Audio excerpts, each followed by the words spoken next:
Musulmançılıkta жараткан Алла буйруп атат. Бир арамдыкты көрүп турган болсоң, колуң менен токтот. Колуң менен токтото албасаң, тилиң менен токтот. Тилиң менен де токтото албасаң, ошону жеп көр дейт. Көрдүңүзбү?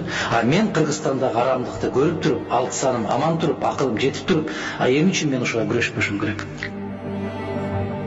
Адам болчу, ким болсоң ошол бол. Кайсы кесиптин ээси болсоң ошол бол. Бирок адам болуш милдеттүү. Мен Алланын алдында кантип жооп берем? Не деп жооп берем? Биз Кудайдан үмүт кылбай, пендеден үмүт кылабыз да. Рызкыны кызмат бербейт. Рызкыны жараткан берет. Elhamdülillah barımız Müslümanız. Жараткан бұл аламда кыргыз кылып, мусулман кылып жаратып койгон үчүн чексиз бактылуубуз биз баардыгыбыз.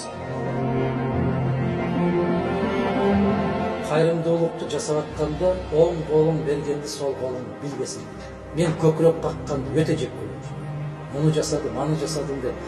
Мен элдин ыраазычылыгы үчүн жасабайм, мен Аллахтын ыраазычылыгы үчүн жасайм. Столуңда жерге кирсин, бийлигиңде, байлыгыңда жерге кирсин. Кеп каргышта турат. Каргыш тиет. Тийбей койбойт. Кеп элдин каргышында турат.